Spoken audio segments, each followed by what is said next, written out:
Hey, everybody. Happy Friday. This is the Pick Six podcast. I'm Evan Bland, joined right now by special esteemed guest Lincoln Arneal, our volleyball guy. So it's a Friday afternoon, kind of an interesting time here on the sports calendar where you can look ahead and see, hey, the football spring game is in a week. The NFL draft is coming up. Recruiting's heating up. It's baseball season. But, man, we've just kind of been finishing up some things too. Obviously, basketball finished last month, and now more recently, volleyball is wrapping up its season here in Omaha this weekend. Lincoln, it's good to have you on. How you been? Been good. I mean, usually this time of the year, we're talking about Nebraska volleyball making a road trip to McCook or Grand Island or Ogallala or someone out west, but we got a full season to wrap up too. So it's been a busy week for the NCAA calendar. It's been a sprint of a tournament to have it all happen in a period of 2 weeks, but may not have ended the way Nebraska fans would have liked, but it's been a fun, busy week for the world of volleyball. Hey, before we get into the volleyball itself, I mean, you were on site there for some of those matches down the stretch. There haven't been a lot of examples in sports in North America lately where media at the college or the pro level has been able to be there and see it and kind of go through those setups. Maybe just describe what that was like being there. Where did you sit? What was the process like? And how is that different from what it would normally be? Well, we as in the media are very removed. We're up in the top row of CHI Health Center. So we are, almost everyone else in the arena has a better seat than us. So we're at the very top. We come in the press entrance, go up an elevator. We interact with no one. All of our interviews are still done by Zoom. So we're kind of, the press is very far removed. And then the fans are kind of all spread out through the arena. I think they're kind of in packs of 4 or 6 people throughout the arena with seats in between everyone. So there's still a lot of blue from the seats available and kind of visible throughout the arena. And then on the court there, they have the benches, the team, and kind of some game officials and personnel, but then there's still kind of a barrier buffer on the floor arena. So there's no real interaction between the fans and the people on the court too. So there's a gap there too, but it's a strange environment too. I mean, there's moments when big stuff happens where you kind of, you hear the crowd, they get into it, and it's not that deafening roar you're used to seeing at a volleyball venue like that. So it's a strange environment. They're still playing. They're going heavy into the music between the points just to fill kind of some of that void of the crowd doesn't have an overwhelming presence. So there's a DJ in house, especially last night for the national semifinals. There was a DJ in house playing music between the points. They really got into the one drop of a monster block. I think the fans really ate that up. So it was fun, but it's good to be back in the arena, and just it's different, which is kind of what we've come to expect during the pandemic times. But it's good to be back, to have some sort of normalcy and be able to watch the volleyball in front of you and not have just 100 people, family and friends in the arena. So Nebraska navigates this strange spring volleyball season where they stop, they go, their opponents have COVID issues. Ultimately, they fall in 4 sets to Texas, 1 match shy of the Final Four for a second straight year. How do you put that season in perspective, Lincoln? I guess just both from kind of the strangeness of what it was and then the ultimate result. I imagine that's not up to their standards with what they wanted to do this year. Yeah, it was just a difficult season. I mean, you look at the schedule that Nebraska played. They started practice back in August. Stop. We're not going to play. We don't know when the season's going to start. So they stopped practice then. They said, okay, we're going to do it in the spring. So they kind of have a truncated practice session, October, November, stop in November, have a break before the end of the fall semester. They come back in late December, early January, start practicing again. So then they start practicing, get in the habit of that. They start playing the first weekend a match. Second weekend canceled. Play a couple more weeks, another cancellation. It's just every player we've talked to said that stop and go is just difficult to handle, and you're gearing yourself up for a match. You're going through the grind, mentally prepared, physically prepared, and then just that emotional letdown of we're not going to play. I think, and Nebraska went through that 3 different times, and once in January, once I think late February, and then the last regular season matches against Penn State were also canceled too. So they kind of dealt with that a little bit a little bit on their end. And the difference between them and some of the other teams who had those long pauses, Nebraska never had any positive COVID tests. So they were taking care of business. They were really kind of doing everything they needed to do, kind of living in their own little volleyball world. So it was just a very difficult season. I mean, mentally grind.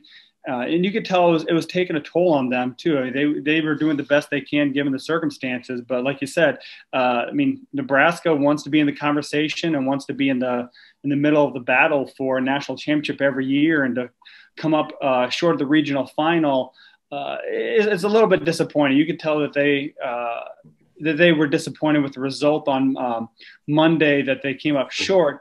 But I think they may have also realized that Texas was the better team that day. They just out-hit them, outgunned them, and really kind of played better than Nebraska. They play a series. Nebraska may win a couple of those matches, but on Monday, when a one and done type of match, Texas was the better team. So that was kind of the ending that they weren't looking forward to, but they got to play in front of fans, in front of Omaha. So it wasn't the Final Four, but I think that at least was some sort of accomplishment they could be proud of.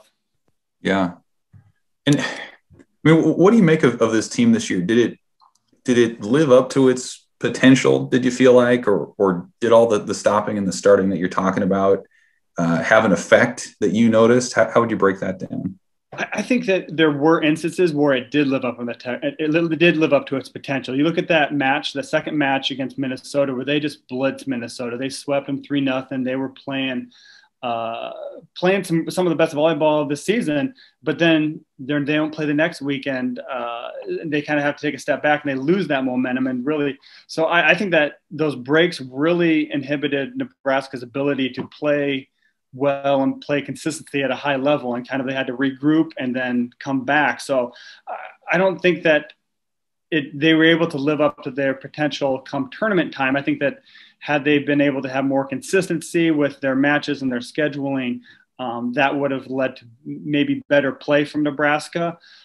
So I think that was the big challenge, and really kind of hurt them down the stretch too, having that 2-week gap, almost 3-week gap before between their last regular season match and when the tournament started, really kind of didn't allow them to build the momentum to really have a long run deep into the tournament.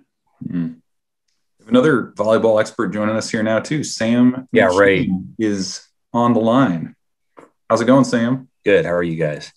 Thanks for starting it off for us, Evan. I'm sure you batted lead off really well, got on base for us. Then Lincoln comes in, gets you over to third. Now I'm here to, what am I here to do? Hit and run, get an early run. Bring us home. Yep. Hit behind the runner, right side, pop it through. Evan scores. Then Abby comes in, clean up here in a few minutes, and knocks us all home, and it's 4-0 in the first. That's kind of how I guess it's going to go. Hello, Lincoln. Hey, I had a question. So which players, they're all eligible to come back, but which players this was going to be their last year if they weren't able to come back due to COVID stuff? So the 4 seniors, I mean, looking at the seniors who kind of the way it was lining up, I mean, you look at Lauren Stivrins and Lexi Sun, they both graduated in December. They came back because they won the senior season. And then Jazz Sweet's the other scholarship player too. In my mind, I don't know if any 3 of them come back. And then Haley Densberg is a walk-on too. I don't know. It's getting kind of crowded in the back row specialist, especially with an incoming freshman. I don't know if any of them come back. I think that'll be if they do come back, it may be just because they don't like the taste that the last match left in their match, and then NCAA gets their act together and passes some name, image, likeness legislation that makes it very lucrative opportunity for them to come back. Yeah, it does, right? So Lexi Sun is, I think, probably has more Instagram followers than any other Husker athlete. It's either her or Adrian Martinez, I think. Mm-hmm. I think she's still in the lead on that. What's that? She's like 60-some thousand, doesn't she? Sure. Yeah. So there would be, an opportunity to make some money off that. Now she can go pro and do the exact same thing. So, but I have the sense that being affiliated with a university program could be more lucrative for her But I mean, this is a team that has players. Like, for example, if they decide to go, this is a team that has, right, like the best recruiting class in volleyball history. Yes. Lexi's son has 74,000 followers. Adrian Martinez only 38,000. So okay. There you go. Well out in front. Yeah, and I think that's too. I mean, you look at who they're bringing in too. I mean, you almost, if they all four of them, all three, four seniors leave, it's kind of the changing of an era too. I mean, Lauren Stivrins has been here for 5 years. She redshirted her first year, was kind of one of the last holdovers, impact players from that 2017 national championship team. But you're bringing in 6 players and they're loaded. I mean, there's the top 2 outside hitters, the top setter, the top libero, a top 100 middle blocker, and they just brought in a good middle blocker as a transfer. So there's a lot of talent they're bringing in, and that's going to be a pretty crowded practice gym too, wondering where everyone's going to fit in. And Cook even talked about this season that he's not going to actively recruit. If they want to come back, he will welcome them back, but he's not going to give them a hard sales pitch that you need to come back. The program wants you. We'll be devastated if you don't. So I think, but he will say he'll have a conversation for them, figure out what's best for them. If they think that they have room to grow and they can benefit from being in the program, and the program can benefit from them sticking around for another year, they can come to a mutual decision to have them stick around for fall. And I mean, they're only delaying any professional opportunities by 8 months. I mean, they can go join a professional league next January. So it's not like they are indefinitely saying goodbye or having to take any big lifestyle changes to delay their professional plans. So, and that's the traditional model anyway. So they have opportunities to play professionally, but they won't have to go out of their way if they want to delay that for a few months. You know, I don't want to, I'd have to talk to Lexi's son now, but I talked to her last March, like 2 days before the pandemic hit. And, you know, I did a story on NIL and we talked for, I don't know, 20 minutes. They were at a sand volleyball match against Wayne State or whatever. And first of all, she didn't really know what was going on with NIL. She didn't know that the state legislature was passing a law, et cetera, et cetera. But she did not, and I guess I commend her in this. I don't really think she was all that focused or she didn't seem very like, oh man, I just can't wait for that. Yeah. I think the NIL thing, and we're going to write more and more on this. I think the people pushing the NIL hardest are the third-party administrators who are going to benefit from this financially by partnering with schools and the media.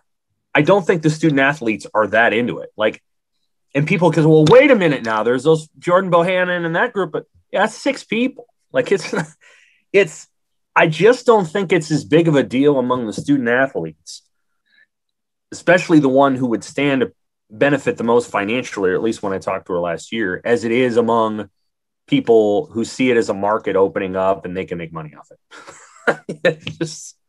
Maybe the student athletes will change their minds, but I think this is an initiative that has been pushed very, very hard by a very small group of persistent people who then have worked with state legislatures to pass their own sort of individual laws.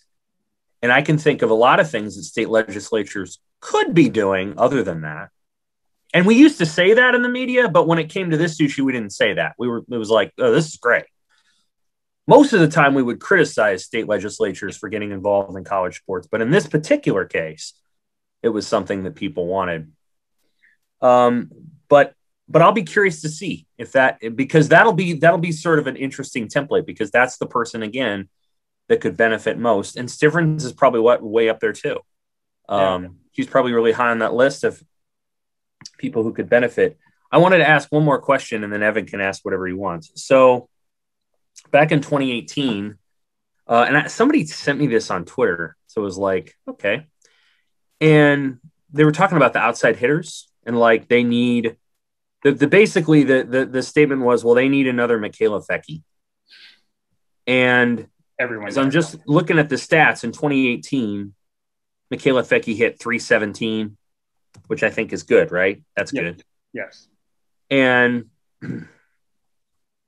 again, now this is against all Big Ten teams, so you have to, take this with a grain, so to speak. But Lexi Sun hit 242, Maddie Kubik hit 219 this year.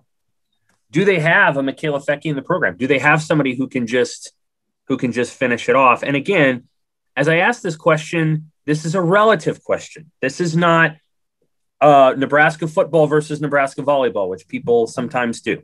I understand that Nebraska volleyball is very, very good. They want to win the national championship every year. So the question that I ask is in the context of winning a national championship, not being 29-5. Mm-hmm. And I think the Michaela Fecky was unusual just because she was able to terminate at a high ratio from the outside. The Michaela Fecky on this year's team was Lauren Stivrins.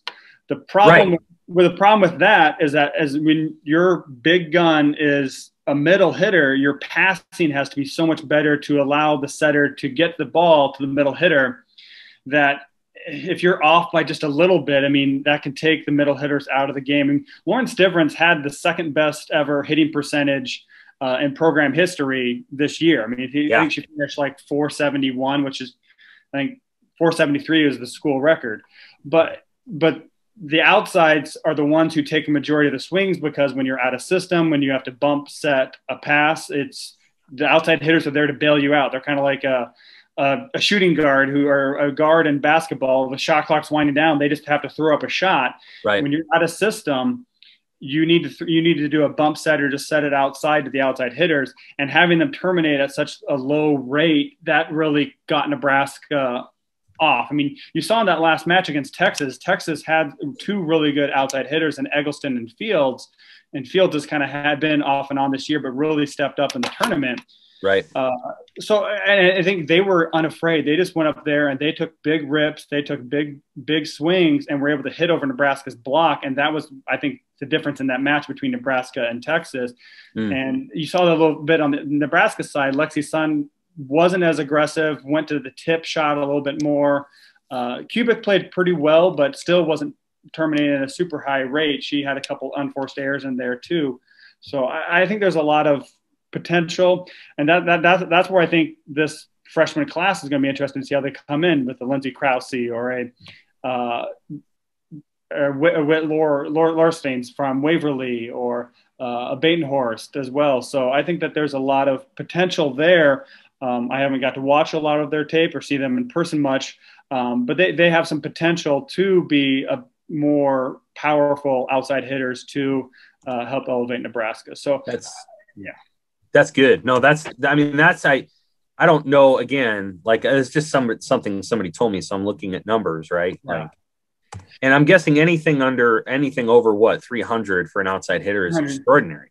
Yes. And I think if Lexi would have been, I think last year she was around like 260, 270 range. I think that's kind of where you want them to be. I mean, where Kubik was at down 219, that needed to come up dramatically for Nebraska to be really competitive for the national championship.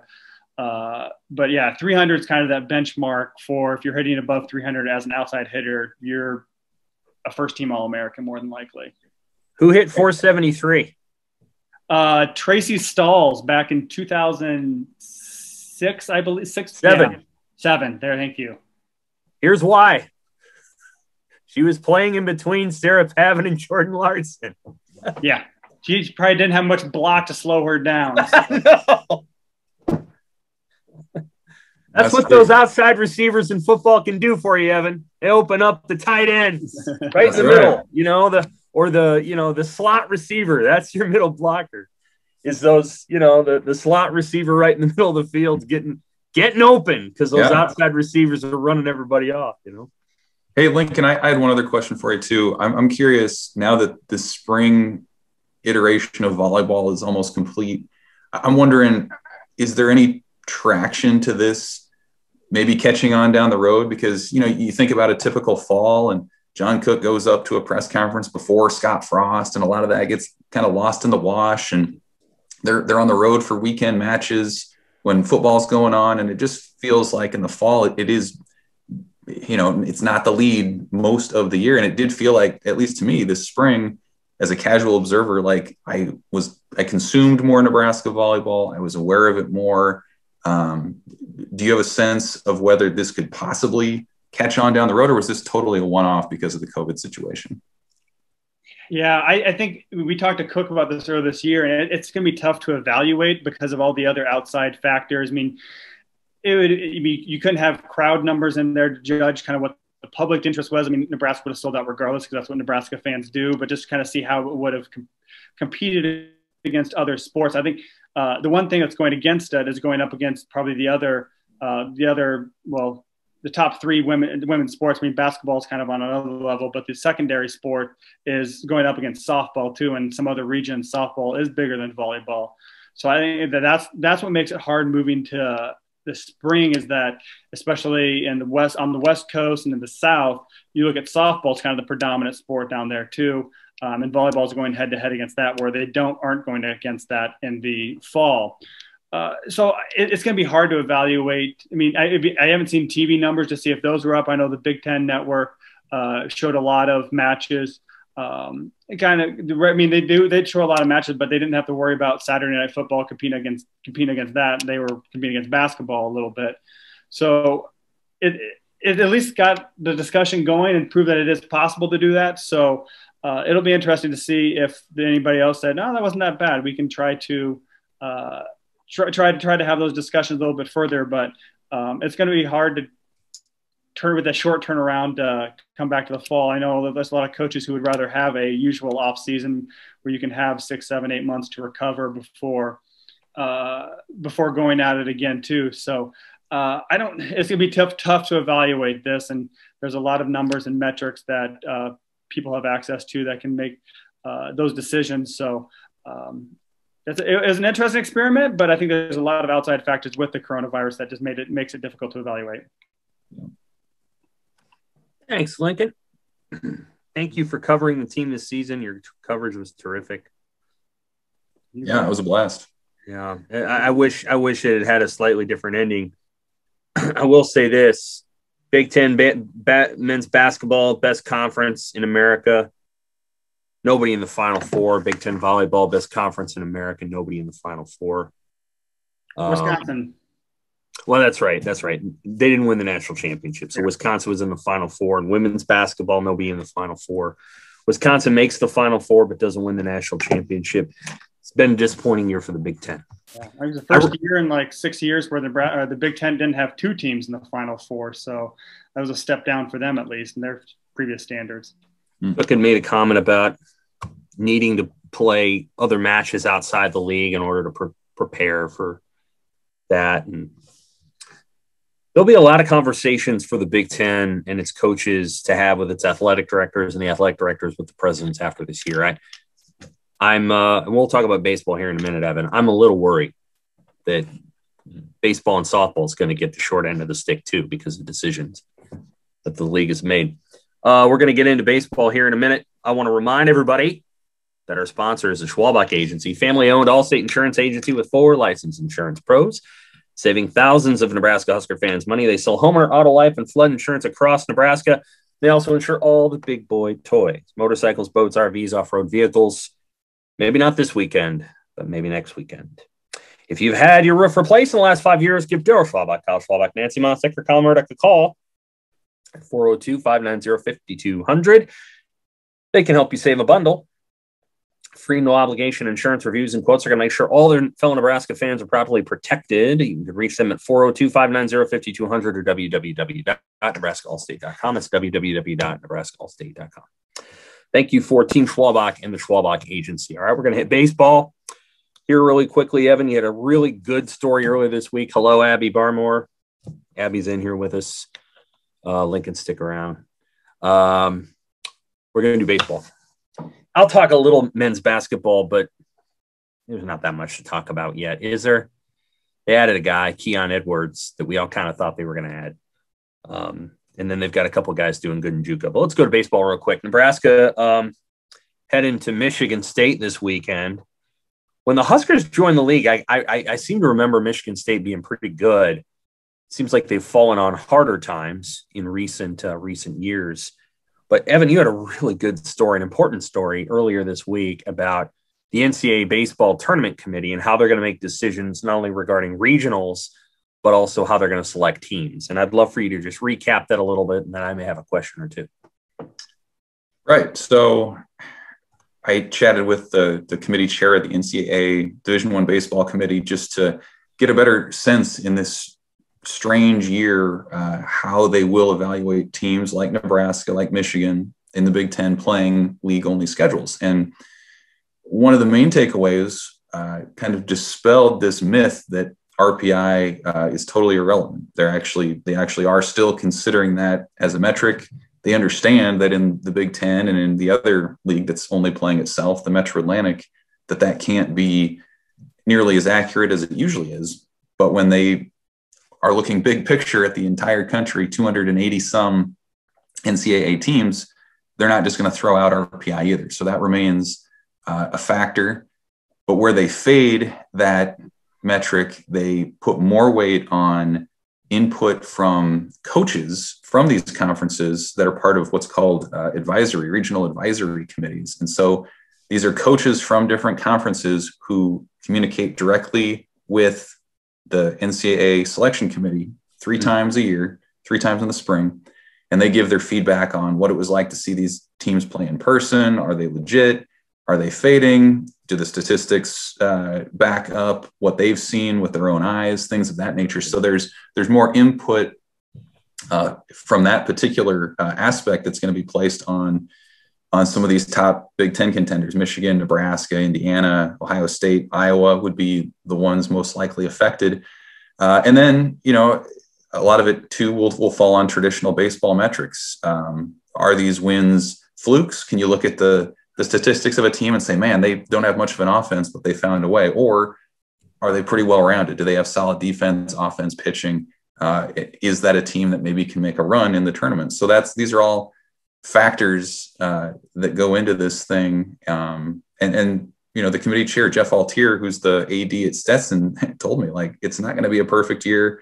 There are going to be mistakes. It's a flawed system because it's not apples to apples in a lot of these situations. But they do feel like with that input from those regional advisory committees that they can figure some things out. I think the other takeaway for me was the process by which they're selecting regional host sites for the first part of the NCAA tournament. In a typical year, they would select 16 sites on the last weekend of the regular season or the conference tournament weekend. So those sites would be announced in addition to all of the NCAA tournament field. Where that differs this year in this still pandemic sort of season is that they have to predetermine these sites to help certify testing for COVID and things of that nature. They need 3 weeks to do that. So they're going to determine these sites after the first week of May, but they're not determining 16, they're determining 20 with the idea that it gives them some wiggle room for these last 3 weeks. If a team does better to earn that spot, if a team nosedives and takes a fade and, hey, suddenly they're not deserving of that bid like they might have been 3 weeks earlier, and those sites will not be announced at the first week of May. Those sites will still be announced at the standard time at the end of May. The schools will know if they made that cut of 20, and that'll probably get out. I would imagine that'll probably leak from most of those schools. But for a team like Nebraska, whose schedule is very much backloaded, it ends its regular season with a home series at Michigan. This is important because it's not now about them earning this thing in the next week or so. This is going to play out all the way. They're going to need to beat Michigan. They're going to need to show well against Northwestern, Ohio State, Indiana. All those matches or those games still to come will have bearing. And if Nebraska has aspirations to host, and it does, it's going to need to continue to take care of business much longer than just for another week or so. Yeah, that was a good story, Evan. I'm not sure that people entirely know that because you're really the only person who's on top of it. Would you anticipate Nebraska being one of the 20 next week? It'll be interesting. I mean, a lot of the national publications have not put Nebraska in that mix, but again, they're 18-6. Michigan State's not a good team. Say they sweep 21-6. You have a Rutgers series that they could very much win that. I mean, they're very reasonably 23-7 by the time the NCAA selection committee has to make those decisions. I don't see how you would leave that team at least out of the top 20 if you're talking, a first place team in a power conference like the Big Ten. It seems to me like you could put them in there with Michigan and say, hey, the winner has a chance at the end of the year to host a regional in addition to winning the conference. I understand there are certainly other teams around the country that are playing strong schedules and that have cases to make too. But for Nebraska, again, if it's about winning and losing, they're taking care of business and then some. And from a baseball perspective, the metrics back up what they're doing. I mean, the defense is still top 5. The offense has been rolling 5 runs or more in the last 15 games. The pitching is at its highest point to this point this season with the starters and the bullpen. So there's really not a reason to keep them out unless you believe that had Nebraska played a non-conference schedule that they would be doing worse than they are. And so I don't see how really there's an argument to be made for that. I think they are kind of what they are. And again, if they continue to do what they're doing, they should be in the conversation. I think they probably will. Doesn't mean they necessarily will host, but I do think it's going to be up for grabs into the latter part of May. Right. If they sweep Michigan State this weekend, here's the way I put it. How commendable is it that Nebraska would, if they do that, even if they win this series, but especially if they sweep, how commendable is it that Nebraska baseball can go on the road to Penn State and Michigan State, not two not great teams, and nevertheless sweep them? Because in baseball, that doesn't happen that much. Like, again, you got to beat teams 3 times. Right. But that would be their 3rd sweep this year, would it not? Yeah, they swept Minnesota in 4. So that's the thing. Like, everyone throws the schedule out there and says, well, Nebraska hasn't played anybody. But the thing is, they've taken care of everybody that they've played. They dropped 1 against Purdue to start the year. Otherwise, they've generally rolled over teams. And you mentioned Penn State and Michigan State. Both of those teams have individual wins, at least, over some of the better teams in the Big Ten. They've beaten Indiana. They've beaten Michigan. For the most part, Nebraska's avoided that, and that's why it's in first place right now. And yeah, I mean, you know what it's like to go to Penn State, to travel out there, to fly to Pittsburgh, and then 2 flights, and then a 3-hour drive. And Michigan State's not necessarily a destination location either. Yeah, I mean, they get out there.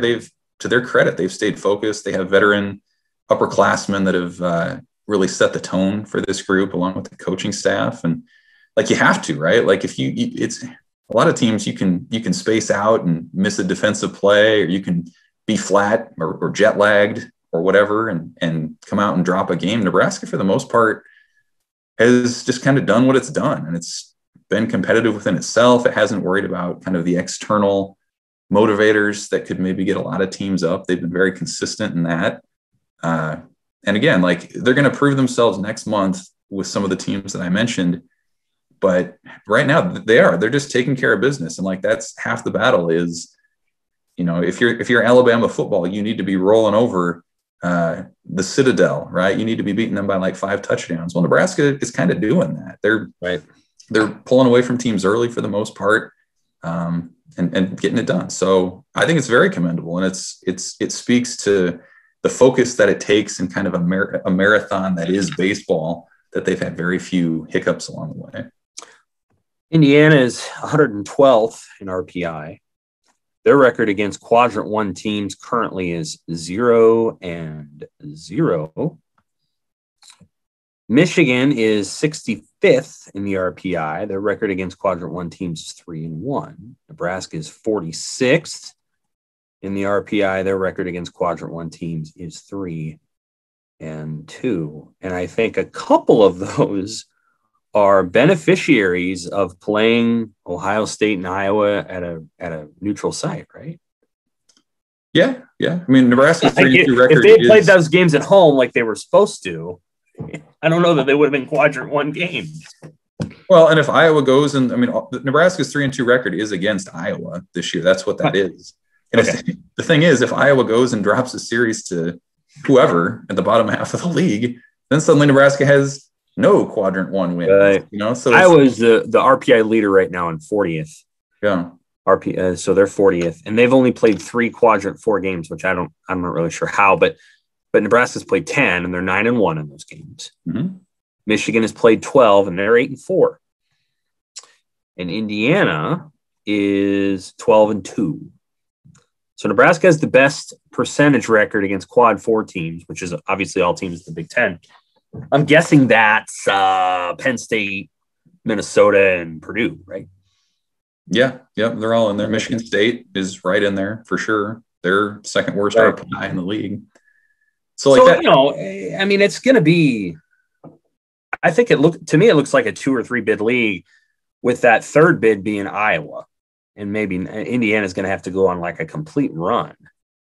But it looks like it's going to be Nebraska, Michigan, and then either Indiana or Iowa. But they're not getting 4 teams in based on that. Probably not. I mean, you look at Iowa, they haven't, like you said, with their RPI, they haven't really played the other half of the league yet. So they're going to start feasting on some of these lower teams, and they might push their way back into this standings race as it goes along. But, in the committee, Jeff Altier told me, like, they don't, and they shouldn't consider it necessarily the history of a conference. They don't necessarily consider that Michigan went to the College World Series final 2 years ago, or that the Big Ten had 5 qualifiers 2 years ago. But on some level, the league has proven that it can turn out those number of teams. I think they have earned the benefit of the doubt to have a 4th team if Ohio State or Indiana goes on a run in the second half. But again, there's no RPI to back that up. Like, you have to win the games. And then there's kind of a style points effect too. You can't just even win the games. You have to win them looking good and impress the committee that way. So it's kind of what we all said before the year, which was the Big Ten was going to hurt itself from a baseball perspective by going league only. And it's bearing that out. The margin for error is going to be less, and it'll probably end up costing a team, maybe 2, an at-large bid that would normally get it. Great. So there you have it. Men's hoops, quickly. Their roster is very close to set at this moment. So I would say they're in a really good spot in terms of the guys they know are coming back. And then you've got Thor and Shamil, who are still making decisions. My sense is both could leave. And then you've got your roster. Your roster is set, I think, after the addition of Keon Edwards, who bounced around in high school. He's originally from Texas, Dallas area.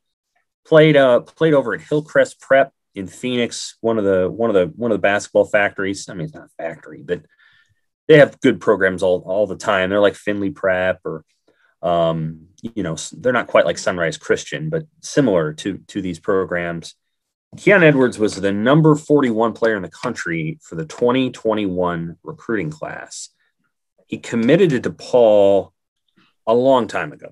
I don't know, a while back, maybe more than a year. Decided to enroll early at DePaul because, in effect, this became a free year. Kendall Coley on the Nebraska women's basketball side did the same thing. And so when she did that, she was enrolling early, but at the same time, she wasn't losing any time. And so it was almost like kind of a free, it was like enrolling early in football and being able to play some games at the same time. So that's what Kendall Coley did, and that's what Keon Edwards did.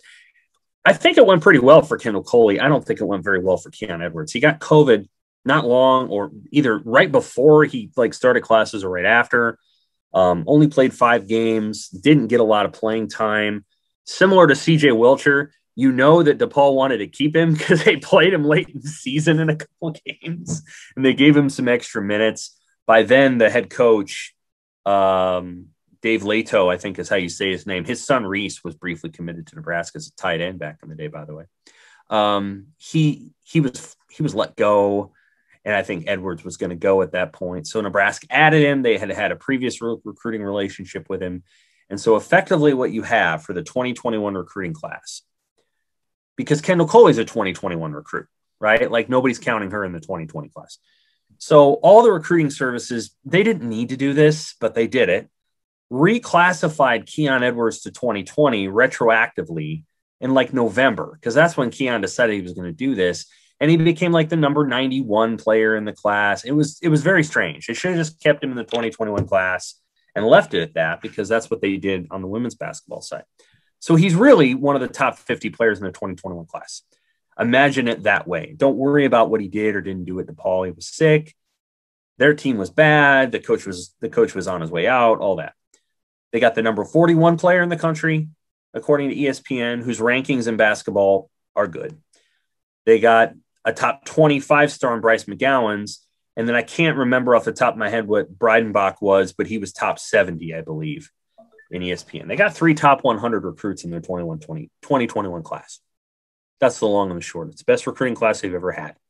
It's ranked number 13 in the country right now by ESPN, and that's without Keon Edwards counting toward it because he played at a different school. Sam, you're a guy who's often said, especially with rankings history, there's a recency bias there as it pertains to Nebraska basketball. So it's the best recruiting class they've had when there have been recruiting rankings. Would you say it's the best they've ever had as a guy who can think back to the 90s? And the 80s? I would. Yep. I think it's very, very close. So there's one other class that had Andre Woolridge, Eric Strickland, and Jerron Boone. And I'm going to say, goodness gracious, I wish I could tell you exactly what year that was. I'm going to say it was 93, because 92, 93 maybe, I think. So that class obviously was pretty special. Strickland was probably the best pro player out of that bunch. Woolridge obviously was all Big Ten. He was Big Ten Player of the Year, I think, at Iowa. And then Boone was Boone. I mean, he was a good shooter. He was a gifted player. I would say this class is better. I would. I think what you're going to get out of McGowan's is probably something better than Jerron Boone. We'll see. Boone was pretty good. Breidenbach's going to be a good 4-year player. I think they're going to get a lot out of him, and he's going to be a guy who becomes a really nice piece in this program. Maybe not this year, but eventually. Keon Edwards is a 6'7" forward who I think is going to be a slasher and a pretty good shooter, and is going to be an above-average player in the program. Oleg Kohanents, hard to say. We'll just see. And then Kaishe Tamanaga, who is also part of this recruiting class. I mean, you watch him on film, his team's in the JUCO Final Four. I mean, Kaishe makes threes from 30 feet away. So he obviously idolizes Steph Curry. He wears number 30. He incorporates in his celebrations after shots things that I've seen that are similar to Curry. That's another way to put it. He's obviously learned a lot from Curry's game. And that doesn't mean he's going to be, Steph Curry. That's not what I'm saying. But I am saying he'll be good for 2 or 3 3-pointers a game. So it's a 5-man recruiting class. I couldn't tell you who else came in with Strickland, Woolridge, and Boone. I think Amos Gregory might have. You probably don't remember him. Do you remember him, Lincoln? Maybe he doesn't. So he was at Nebraska for like 1 year, and he was pretty good, and I think he left. So that was a good recruiting class. That's probably the best one of all time. Some people would say it's the Pike, Bruce Chubbuck class. And as it turns out, those guys were great. But coming out of high school, I don't know that I would have described that as the highest rated recruiting class. So This one's top 1 or 2. Honestly, it's elite. And how does that translate to next season? I mean, is this immediate? They're off and running, middle of the pack in the Big Ten. Like, how does that translate into what you can expect next year? I think they can be in that sort of 8-9 range in the Big Ten, which would put you on fringe NCAA tournament NIT consideration. So I think they can be. If you told me they were going to be 17-13 or 18-12, it wouldn't surprise me. People hear that and they're like, "Are you kidding me?" And I'm like, "No, I'm really not kidding you," because the league was elite this season, and teams that were well above Nebraska have lost a lot. Rutgers is rebuilding. Iowa will be in total rebuild mode. Wisconsin, outside of having Brad Davison and a few other transfers, rebuilding. Minnesota is square one. I mean, they're going to be, 6-24. Northwestern, and Nebraska's got to find a way to get ahead of Northwestern. I think they got better players, and one of their best players left the program, Miller Kopp, and landed somewhere else. I think Purdue. I don't know. Indiana's going to be better than Nebraska probably. They kept everybody. Trace Jackson Davis went back. Christian Lander, a few others went back, and so those guys are going to stay equally good. Indiana will probably be, an NCAA tournament team next year. But I just rattled off 5 or 6 teams, And I think I think if they played Illinois twice, they could steal one? They almost did. And they played the best Illinois team in 20 years, or 10 years, 15 years. So yeah, I think they can do that. I think they need to have a non-conference schedule personally that is commensurate with having a winning season. So if the non-conference schedule is moderate as opposed to Tim Miles hard, then they'll be fine. Tim Miles scheduled some really tough games in his time at Nebraska. And I don't even mean like KU. I'm talking sneaky tough. Let's go play at Rhode Island. Why? You're not going to beat them there. And they didn't. So let's go out to Hawaii for a tournament. Let's go play Hawaii in the first game. Why would you do that?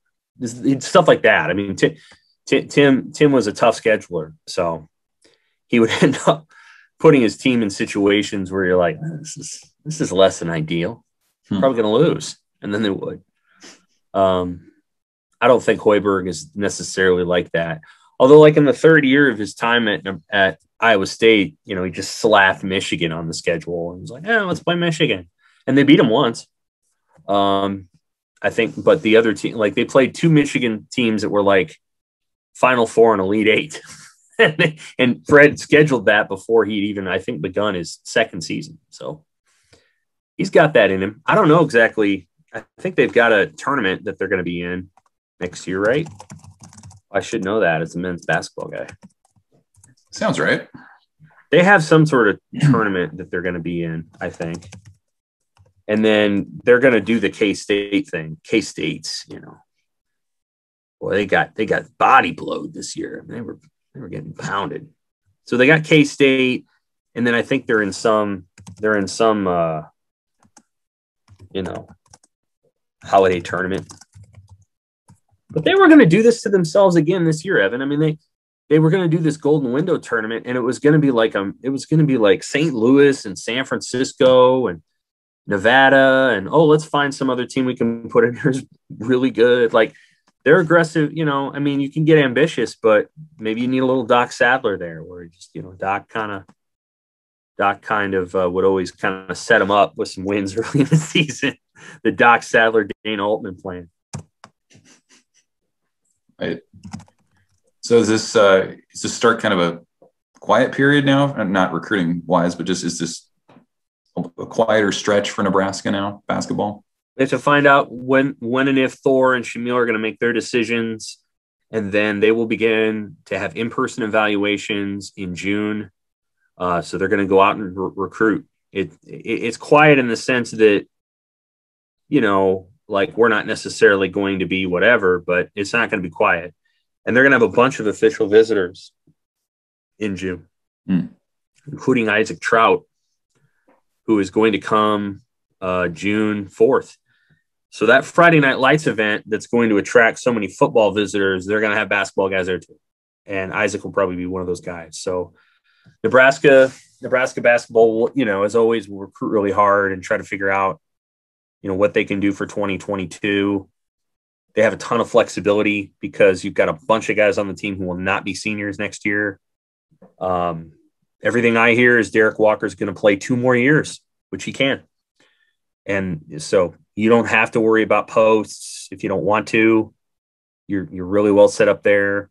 Blaze Kaida, who is also in the Final Four of the JUCO National Tournament, is coming in 2022. So I think they're in pretty good shape with post players, but you never stop looking. So they're probably looking for point guards and wings, right? Because they'll lose Kobe Webster. He'll be done after next season. I don't know what the story will be with Trey. That'll be Trey's 4th season. So we'll just have to see what they do. Delano may be interested in going pro after next season. So they need wings and guards, preferably guards. Like they're going to need a couple of those guys, I think, in the program because Tominac will only be there for a couple of years. And, that's probably the area where you're like, they kind of need a point guard. So I'm sure they're going to go after somebody. They're going after guys. And we'll, as those visits draw closer, we'll talk more about them. At this point, they're just going to be names out in the ether that people won't remember anyway. So as they get closer to those moments, we'll talk more about them. Yeah. Should we talk a little football? We've made it this far without talking football. Just kind of amazing. Yeah, it is. It's okay. Hey, Abby. Hi, guys. There she is. How's it going? Good. All right. Sweet. Yeah, well, what anything jumping out at you guys this week? Sounds like the defense handed it to the offense in the scrimmage. Does sound that way. We had O-line day last week, which is always fun. Like those guys, the Trent Hicksons and the Matt Sichtermans and the Brock Bando. I mean, I can think of maybe one other time when each of those guys have talked in their careers and they're 5th-year guys. So it's kind of fun to hear from them and get some different folks, insight and feedback into the program. And I know that was something that we talked about going into the spring, right, Sam? It was getting perspective from some people that we haven't in a while, because it seems like especially last year on Zoom and the season went along, it was the same handful of guys that we heard from. So, yeah, I mean, it was nice to hear, I think, from guys like Sichterman who have just been around. You just don't know a ton about them other than what other people have said. But it was an interesting thing to hear about how the offense struggled, because I felt like for that open practice that we saw, there were some definite positives, like the receivers, Omar Manning and some of the Oliver Martin guys like that looked pretty impressive to my eyes. Yes, they did. On Saturday, and what the line was doing and everything. And of course, we didn't get to see a scrimmage. We got to see some live moments or live drills and situational type things. But it's interesting to see it or to hear it happen, right? Like we can say, it's one thing to say like, yeah, the defense is going to be ahead of the offense. And then it's another thing to hear from honestly pissed off offensive coaches afterwards saying, yeah, we weren't detailed enough. We didn't have it handed to us. And I think that kind of quells some of the, whatever you want to call it, spring optimism that Nebraska is going to be amazing this year. I think it puts in perspective still that this is a work in progress, especially on the offensive side. So I thought I appreciated, I guess, that dose of perspective that came out of the availability this week. Your thoughts, Abby? Sean Beckton, he was obviously very disappointed, but he said, we've had a excellent spring. He used a word like that. I was like, wow. So it was good for them to kind of, be knocked down a peg and to realize like, this is actually where we are. And we have a lot of, places to work on. And he talked about how their energy did not match the defenses, which who knows how you work on that, but I just think it's the mentality that they were bringing. So it was interesting to hear about that. And you talked about how we talked to the offensive linemen, and Greg Austin threw out that they had 9 guys on the line that could play. And he was like, well, I actually kind of probably dug myself in a hole with throwing out a number, but he did. So it's interesting to see. I love that he did that though. Yeah. Well, Rip, let's rattle off the 9. So, Corcoran, Cam Jurgens, Piper, Turner Corcoran, Piper, Bando, 3. Piper, Matt Sichterman. Mm-hmm. It's 5. Ben Hart, obviously, he's going to start at right tackle. Yeah. So who we got after that? We Banks. Banks. Say Banks. 7. Hickson. Nori. Will he be in there? Yeah. Yep. There's the 9. Which would leave out guys like Ezra Miller, who also has gotten some. They really have 10 positive feedback. Yeah. He should have said 10 because I think Ezra Miller is kind of in there too. But yeah, 10 sounds. Yeah. Dare I say it's possible that Matt Sichterman has made enough progress at right guard that the move that they made with Brant Banks to specifically put him on the field, which was to move him at right guard, they might be able to move Banks back to tackle and work him more there. I mean, they didn't move Brant Banks from tackle to guard, just for cosmetic reasons. And they did that because they thought Banks might be the best option at that spot. And I think Sichterman has really stepped up and is maybe winning that job right now, which is actually a good thing. Like it gives them some flexibility to play an old guy who's got some vocal ability and has some roots in the program, and has kind of earned his way up. If Banks had played, I mean, basically, if he's the starter, and he still might be, you effectively have, 4 freshmen. They're not freshmen. I mean, Ethan Piper is not really a freshman, but they have 4 underclassmen as starters, plus Juergens. So I think it would be a good development if Sichterman kind of develops, becomes a guy there. But I think they have 9 or 10. And when I asked about Turner Corcoran, Greg Austin's, his answer was short, which means that there's still work to do there, which means maybe Brant Banks gets a look. Well, if Banks were inside, that other tackle spot would be what? Nori, maybe, would be that right third tackle option. I think Nuri's not a real tall guy. He's like 6'4", 6'5" for tackle relative. Ezra Miller, and then Jimmy Fritchie, who I think is maybe third string. And Jimmy, everybody knows his story. He had to come in and he needed like 2 years of weight training because he was like a tight end who moved to tackle in his senior year of high school. Everybody kind of knew what the deal was going to be there. That was going to take some time. So I don't think they expected anything from Jimmy Fritchie until this spring. I think this was like the first, because he didn't get a spring last year. And he didn't enroll early that I recall. So this is his first spring camp. I don't think they anticipated much from him until now. And then Teddy Prohaska is going to be a big-time player, but it's going to take a year or two. I mean, he's obviously very skinny for tackle. So right. I think that group looks better than it has in the past physically. Of course, it always comes down to, execution and tenacity and those things, which I thought was notable. On Monday, we talked to, Feldarius Payne, and he's a likable guy. And Abby, you wrote about Feldarius, didn't you? Yes. What jumped out at you about his story? Eric Chenander said that he's one of those guys that really needs to have a big spring and can benefit the most from having a big spring because he had a shoulder injury when he came in. So he had surgery, he had to rehab that. And then he got COVID. So then he lost a bunch of weight from, not being able to, condition, weight lift from his surgery and then also COVID.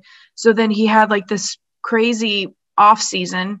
And then they moved him out to outside linebacker because he lost so much weight and they were already going to have to put a bunch of weight on him. So then he had to, transition into, becoming a whole new position. Mm-hmm. He had to learn that. He never played it before. And somehow he still worked his way up into the rotation. Yeah, he was pretty good. Like I thought he played pretty well last year. He was like, I played bad. I'm like, okay. Yeah, he played pretty well last year. So being able to condition, eat right, learn more about that outside linebacker position and the intricacies of that and, moving more outside, I think that he's going to have a big fall. And I think that they expect that also from him. Yeah. Well, I think what's interesting, he kind of represents what spring is all about, which is like, that's when you move guys around and try them here and there. And like they never had that chance last year. So he came in, he was easily their most undersized defensive lineman.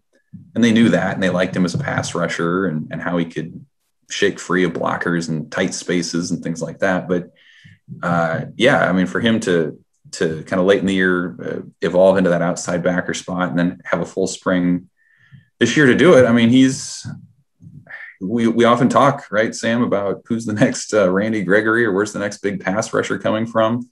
Yeah. I don't know that Feldarius Payne's the next Randy Gregory, but he could be a viable pass rushing option that Nebraska hasn't had in a few years. And so everything that Abby's saying, I mean, he's healthy. He's going through the nutrition program, which they didn't have for him in junior college. I think he becomes one of the more fascinating defenders to watch for Nebraska, again, with this idea that like so much of that defense is veteran and you kind of know what they are. He's a piece within that I think can take a big step forward and look a lot different than maybe what we saw last year. Settle for the next Derek Martin. Yeah. What else jumped out at you this week? Anything from the open practice that, a lot of people talked about the quarterbacks. There's a lot of talk this week about Jaquez Yant. Any thoughts there? He's a running back for the uninitiated. Jaquez, he's an interesting one.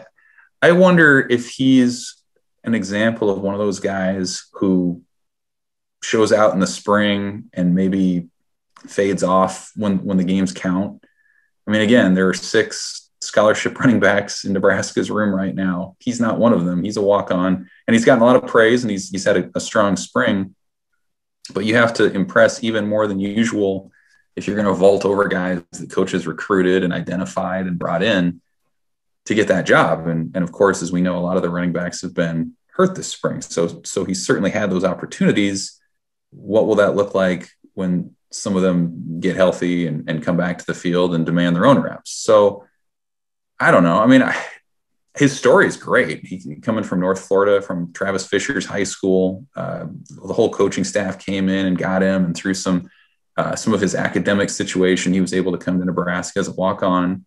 I mean, you certainly root for guys like that. It'd be a great story if he were to emerge and be kind of a bigger bodied runner and take over at a spot that Nebraska needs somebody to take over in. But I just wonder how much of it is due to circumstance and how much of that actually will translate to the fall. I mean, he looked big from what I saw at open practice. I don't know that I would call him explosive necessarily, but someone to watch. Certainly. I think he'll be interesting to see what he can do this Saturday too. Yeah. If he's Connor Hayward, who plays at Michigan State and is a big guy, that all the better. I mean, walk-on running backs can get the job done. If they're available, sure, and they can make a guy miss, and they can run over somebody, and they don't fumble, you can have a chance to play for Nebraska. I mean, I don't think Jaquez Yant is playing in 2012. No, when they've got Rex and Amir, and I don't know that he's playing that season, but he can play now because they don't have Rex and Amir. They don't have those players right now. They don't have NFL running as far as I can tell. And the other thing, one of the things that's changed is just, coach-player relationships. It's you really can't, if a kid is banged up or says he's banged up or says he doesn't feel right, there's really no, you're not gonna force the guy back on the field. All you can do is tell him, hey, if you're not out there, it's very hard for me to evaluate you, and we have to evaluate the players who are available. That's about all you can do. You can't really say, hey, buddy, if you can't figure out your health issues, then things are going to get real fast. You could do that maybe 10 years ago. Can't do that anymore. It's like a player takes that the wrong way, and you're in a bad spot. And so I think Nebraska doesn't, they don't press too much on that kind of stuff. They let the guys recover at their rate as needed, which is good. The only challenge with that is if no one watches you play, it's really hard to get an evaluation if you're out for weeks. Just challenging. And, we'll see. On Saturday, I think it was Scott, Tompkins, and Yant. So it was Scott and Tompkins. Those are the only scholarship guys available on Saturday. On the Wednesday, 2 weeks before, it was Scott and who? Irvin. Yeah. So, and Ramir Johnson sent out a tweet saying he's coming back. So obviously he had something that was keeping him out really for a long time. But, the guy that they all kind of hoped would be the guy that take the bull by the horns this spring is out until the summer. And that's just very frustrating. Like, on some level, you got to be like, what happened there? And I'm sure they are. So I'm sure that was enormously frustrating to Nebraska to not have him available for any of spring camp, because that's really not what you want. Next week we get Scott Frost on Wednesday, and then next Saturday we get the spring game. We're gonna have a podcast before then, and we're also gonna have like a separate little video where we talk about recruiting. So they're gonna have a bunch of guys in for 2022, 2023. We will kind of break those both down next week and kind of talk a little bit about who they have visiting, whether they'll get some commits. I don't know if they're going to get any commits from next week. Hard to say. It's an odd situation because you can't really meet with the coaches until June. So it's possible that it'll lay really good groundwork, but it may not, kick over into commits until June 4th. So we'll see. We'll preview the recruiting next week in sort of a separate podcast / video.